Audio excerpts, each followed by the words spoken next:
மக்கள் மீண்டும் இன ரீதியாக பிளவுபடுவதற்கு இடமளிக்க வேண்டாம். கனேடிய உயர்ஸ்தானிகரிடம் அமைச்சர் சந்திரசேகர் விசேட வேண்டுகோள்.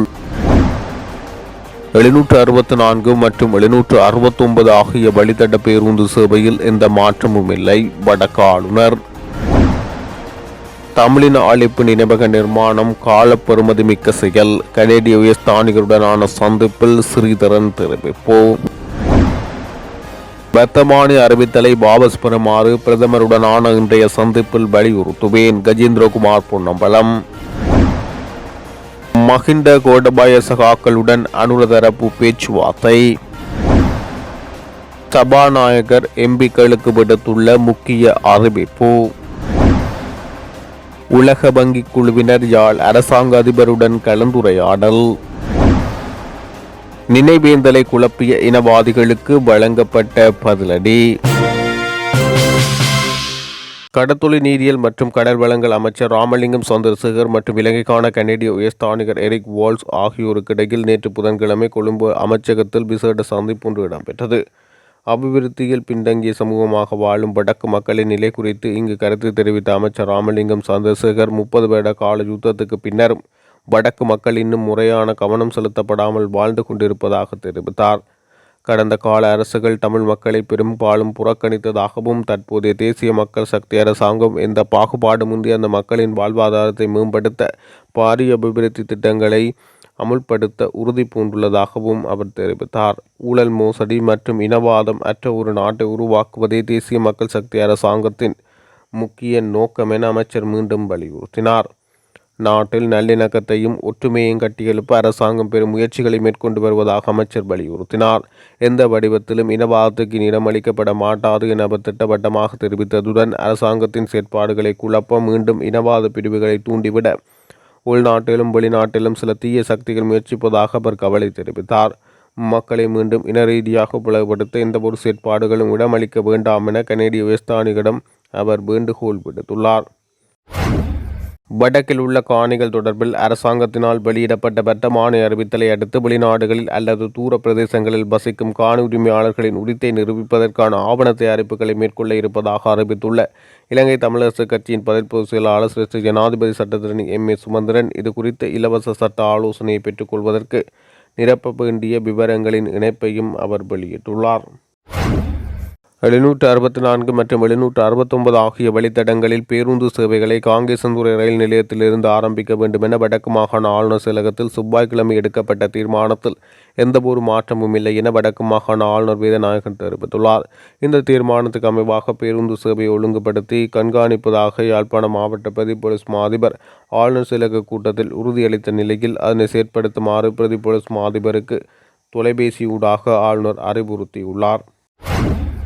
கனடாவின் பிரம்டன் நகரில் இனப்படுகொலை நினைவு தூவி அமைக்கப்பட்டமை கால பெறுமதிமிக்க செயல் எனவும் இதற்கு ஈழத்தமிழர்கள் சார்பில் கனேடிய அரசுக்கு நன்றி கூறுவதாகவும் கனேடிய உயர்ஸ்தானிகர் எரிக் வால்ஸிடம் தெரிவித்துள்ள இலங்கை தமிழரசு கட்சியின் பாராளுமன்ற குழு தலைவர் சிவஞானம் ஸ்ரீதரன் இது குறித்து கனேடிய பிரதமர் மார்க் கார்னி மற்றும் பிரம்டன் நகர மேஜர் பேட்ரிக் பிரவுன் ஆகியோருக்கு எழுதிய கடிதத்தையும் உயர்ஸ்தானிகரிடம் கையளித்தார். இலங்கைக்கான கனேடிய உயர்ஸ்தானிகர் எரிக் வால்ஸை நேற்றைய தினம் கொழும்பின் கனேடிய உயர்ஸ்தானிகர் ஆலயத்தில் சந்தித்த ஸ்ரீதரன் இது தொடர்பாக தனது தமிழ் மக்கள் சார்பில் நன்றியை தெரிவித்தார். இதேவேளை கனேடிய பிரதமர் மற்றும் பிரம்டன் நகர மேஜருக்கு நன்றியை வெளிப்படுத்தி கடந்த 19ஆம் தேதி மின்னஞ்சல் ஊடாக அனுப்பி வைத்த கடிதத்தையும் உயர்ஸ்தானிகரிடம் அவர் நேரில் கையளித்தார். பிரதமருக்கும் வடகிழக்கு மாகாணங்களை பிரதித்துவப்படுத்தும் எதிர்க்கட்சி பாராளுமன்ற உறுப்பினர்களுக்கும் இடையில் வெள்ளிக்கிழமை நடைபெறவுள்ள சந்திப்பில் கலந்து கொண்டு வடக்கில் உள்ள காணிகள் தொடர்பில் வெளியிடப்படும் வர்த்தமானி அறிவித்தலை வாபஸ் பெறுமாறு உறுதியாக கூறவிருப்பதாக தமிழ் தேசிய மக்கள் முன்னணியின் பாராளுமன்ற உறுப்பினர் கஜேந்திரகுமார் பொன்னம்பலம் தெரிவித்துள்ளார். அரசாங்கத்தினால் காணி நிர்ணய கட்டளை சட்டத்தின் 4ஆம் பிரிவின் கீழ் 28/3/2025 தேதியிடப்பட்டு 2430 இலக்கமிடப்பட்டு பிரசுரிக்கப்பட்டிருக்கும் வர்த்தமானி அறிவித்தலில் வடக்கு மாகாணத்தில் மொத்தமாக 5940 ஏக்கர் காணிகளை 3 மாத காலத்துக்குள் எவரும் உரிமை கூறாவிடின் அவை அரச காணிகளாக பிரகடனப்படுத்தப்படும் என அறிவிக்கப்பட்டுள்ளது. இவ்வர்த்தமானி அறிவித்தல் தொடர்பில் கடுமையான எதிர்ப்பை வெளிப்படுத்தியுள்ள தமிழ் தேசிய அரசியல் கட்சிகளின் பிரதிநிதிகள் அதனை உடனடியாக வாபஸ் பெறுமாறு அரசாங்கத்தை வலியுறுத்தியுள்ளனர். அத்தோடு அரசாங்கத்துக்கு உண்மையில் வடகிழக்கில் உள்ள காணிகளை அபகரிக்கும் நோக்கம் இல்லையெனில் அவர்கள் மக்கள் முகங்கொடுக்கும் காணி பிரச்சினையை தீர்ப்பதற்கு விரும்புகிறார்கள் எனில் அதற்கென விசேட ஆணைக்குழு ஒன்றை அமைத்து உரிய நடவடிக்கை முன்னெடுக்க முடியும் என இந்த சந்திப்பின் போது சுட்டிக்காட்டப்பட்டிருப்பதாக கஜேந்திரகுமார் தெரிவித்தார். மஹிந்த ராஜபக்ச மற்றும் கோட்டபய ராஜபக்ச ஆகியோருடன் ஒன்றிணைந்து செயற்பட்டவர்கள் மற்றும் ஊழல் குற்றச்சாட்டுக்கு உள்ளாக்கப்படுபவர்களுடன் அரசாங்கம் பேச்சுவார்த்தையில் ஈடுபடுகிறது என பாராளுமன்ற உறுப்பினர் இம்ரான் மஹ்ரூப் குற்றம் சாட்டியுள்ளார். தேசிய மக்கள் சக்தி தரப்பினர் ஊழல்வாதிகளை செலவு செய்த கட்சியில் இணைத்துக் கொள்கிறார்கள் என அவர் தெரிவித்தார். பாராளுமன்றத்தில் புதன்கிழமை இடம்பெற்ற நிதி கட்டளை சட்டம் மற்றும் ஒழுங்கு மீதான விவாதத்தில் உரையாற்றும் போது அவர் இதனை தெரிவித்தார். நடைபெற்று முடிந்த உள்ளூராட்சி மன்ற தேர்தலில் திருகோணமலை தேர்தல் மாவட்டத்தில் ஐக்கிய மக்கள் சக்தி பெருமளவான ஆசனங்களை கைப்பற்றியது. எமது கட்சிக்கு ஆதரவளித்த அனைவருக்கும் இந்த உயரிய சபை ஊடாக நன்றி தெரிவித்துக் கொள்கின்றேன். ஆட்சி அமைப்பது தொடர்பில் விரிவான பேச்சுவார்த்தையில் ஈடுபடுவோம். ஆளும் கட்சியான தேசிய மக்கள் சக்தி எதிர்க்கட்சியை போன்று பேசுகிறது. கொழும்பு மாநகர சபையில் ஆட்சி அமைப்பது தொடர்பில் அரசாங்கம் பல்வேறு தரப்பினருடன் பேச்சுவார்த்தையில் ஈடுபடுகிறது. தேர்தலுக்கு முன்னர் ஊழல்வாதிகளை இணைத்துக் கொள்ளப் போவதில்லை என்ற தரப்பினர் தற்போது பல குற்றச்சாட்டுகளுக்கு உள்ளானவர்களுடன் பேச்சுவார்த்தையில் ஈடுபடுகிறார்கள். உள்ளூராட்சி தேர்தல் பெறுபவர்கள் குளறுபடியாக காணப்படுகிறது. இதற்கு தேர்தல் முறைமை பிரதான காரணம். இந்த சிக்கலுக்கு தீர்வு கண்டதன் பின்னர் தேர்தலை நடாத்துமாறு அரசாங்கத்திடம் வலியுறுத்திய போதும் அதனை அரசாங்கம் ஏற்றுக்கொள்ளவில்லை என தெரிவித்துள்ளார். சீன நிறுவனங்களுக்கு கடல் அட்டை வளர்ப்புக்காக காணி வழங்கும் சட்டவிரோத செயற்பாடு நிறுத்தப்பட வேண்டும் என வடக்கு மாகாண கடத்தொழிலாளர் இணையத்தின் ஊடக பேச்சாளர் அன்னலிங்கம் அன்னராசா தெரிவித்தார். யாழ்ப்பாணத்தில் நேற்று இடம்பெற்ற ஊடகவியலாளர் சந்திப்பில் அவர் இவ்வாறு தெரிவித்தார். இந்த மாதம் அதாவது 8ஆம் தேதி 5ஆம் மாதம் 2025ஆம் ஆண்டு அன்பான மீனவர்களுக்கே என்று ஒரு கடல் அட்டை வளர்ப்பு தொடர்பான ஒரு கலந்துரையாடலை யாழ் பல்கலைக்கழக துணைவேந்தர் அறைக்கு அருகாமையில் உள்ள அறையிலே ஒரு கலந்துரையாடலை நடத்தி இருக்கின்றார். இந்த பேராசிரியர் அவர்களுக்கு வடமாகாணத்தைச் சேர்ந்த கிளிநொச்சி, முல்லைத்தீவு, மன்னார் மாவட்ட மக்கள் நேரிலும் சென்று வலியுறுத்தி தொடர்ந்து நாங்கள் இந்த கடல் அட்டை தொடர்பான பல்கலைக்கழகம் தலையீட்டு ஒரு ஆய்வின் ஊடாக இது சூழலுக்கு தாக்கம் இல்லை அல்லது மீனவருடைய வாழ்வாதாரத்துக்கு உகந்ததாக இருக்கும் என்று ஒரு தெளிவை தரப் சொல்லி கேட்டும் கூட செவிசாய்க்காத இருந்த பல்கலைக்கழகம் தற்பொழுது மீனவர் என்ற போர்வையிலே கடிதத்தை எழுதி ஒரு சில மீனவர்களை கூப்பிட்டு அதிகாரிகள் சேர்ந்து ஒரு கூட்டத்தை போட்டு ஒரு அறிக்கையை தயாரிக்கின்றார்கள். இது எங்களுக்கு கவலை அளிக்கின்றது, வேதனை அளிக்கின்றது. யாழ் பல்கலைக்கழகத்தினுடைய கடற்தொழில் பீடம் வெளிப்படையாக மீனவ மக்களையும் அழைச்சு மீனவர் எதிர்நோக்கின்ற இந்த கடல் அட்டையினால் இன்று வரை கடந்த 3 வருடங்களிலே பாரம்பரிய சிறு கடற்றொழிலாளர்களுடைய வாழ்வாதாரம் அளிக்கப்பட்டிருக்கின்றது. இந்த அழிவு தொடர்பாகவும் இதனால் பாதிக்கப்பட்ட மீனவர்களுக்குரிய நஷ்ட ஈடு தொடர்பாகவும் எதுவுமே தெரிவிக்காமல் பல்கலைக்கழகம் என்ற போர்வையிலே வெளிநாட்டு அமைப்புகளின் நிதி கிடைத்தவுடன் எதுவான கூட்டங்களை கூடுவதை தயவு செய்து யாழ் பல்கலைக்கழகத்தின் கடற்தொழில் பீடாதிபதி அம்மணி அவர்களே, நாங்களும் ஒரு சமூகம், நாங்களும் ஒரு கடற்றொழில் மக்கள், எங்களுடைய கருத்துக்களையும் எங்களுடைய பாதிப்புகளையும் நீங்கள் கரிசனை கொள்ள வேண்டும் என்று பல்கலைக்கழக பீடாதிபதியிட்டே கேட்கின்றோம். யாழ் பல்கலைக்கழகத்தை பிரதிநிதிப்படுத்துகின்ற அனைத்து பீடாதிபதிகளுமே கடற்றொழில் சமூகத்தை திரும்பி பாருங்கள்.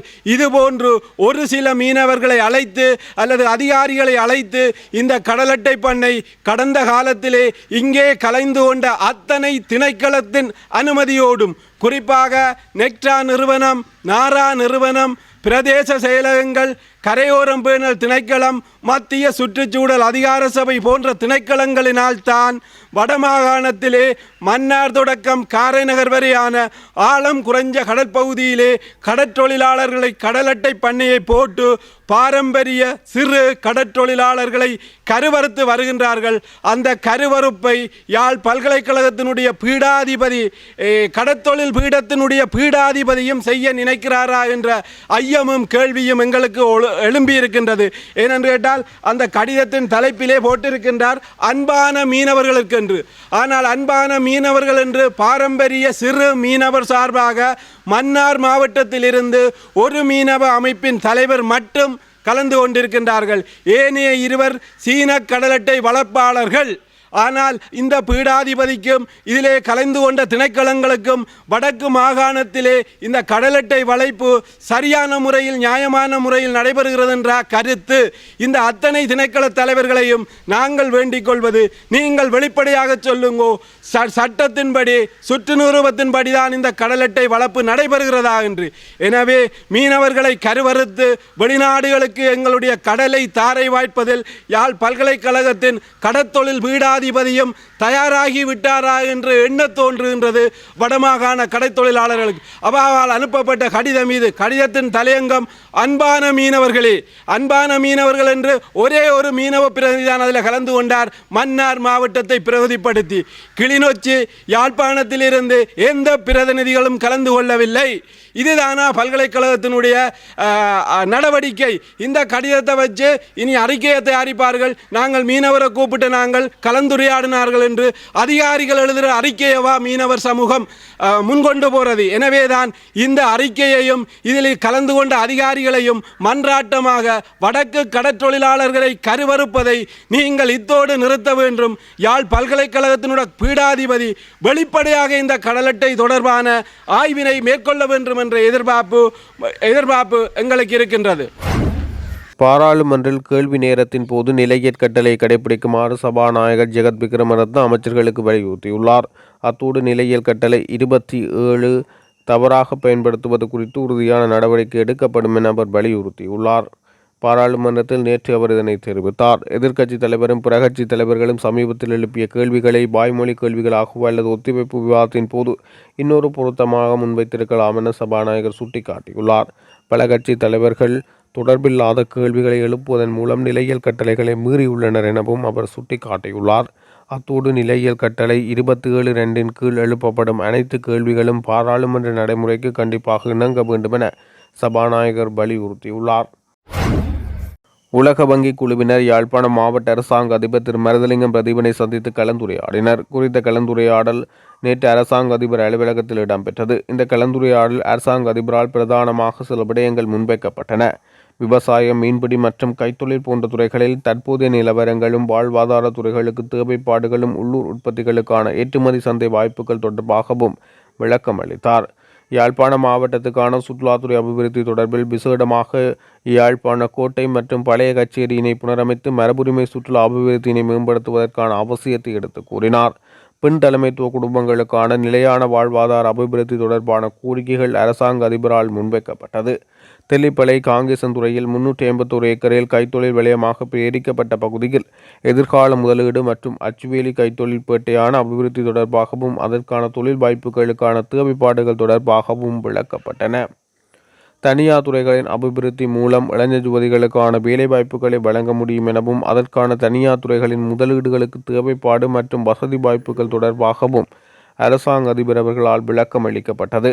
பலாலி சர்வதேச விமான நிலையத்தினை சர்வதேச தரத்துக்கு உயர்த்த வேண்டிய தேவைப்பாடுகள் மற்றும் காங்கேசன்துறை துறைமுக அபிவிருத்தியின் அவசியம் தொடர்பாகவும் விளக்கம் அளிக்கப்பட்டது.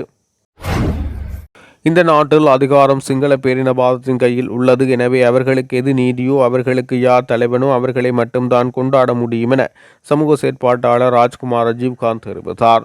நாங்கள் எப்பொழுது நினைவேந்தலை முன்னெடுத்தாலும் சில இனவாதிகள் வந்து அதனை குழப்புகின்றனர். இந்த வேடமும் அவ்வாறே இடம்பெற்றது. ஒரு முறை பொருளை பொதுமையானத்துக்கு அருகே நினைவேந்தலில் ஈடுபட்ட போது அண்மையில் உயிரிழந்த டேன் பிரசாத் நினைவேந்தலை குழப்பம் விளைவித்தார். தற்போது அவருக்கே நினைவேந்தல் செய்ய வேண்டிய நிலை உள்ளது. எனினும் அவரின் மரணத்துக்கு நீதி கேட்கவும் நாங்கள் தயாராக உள்ளோம் என தெரிவித்துள்ளார்.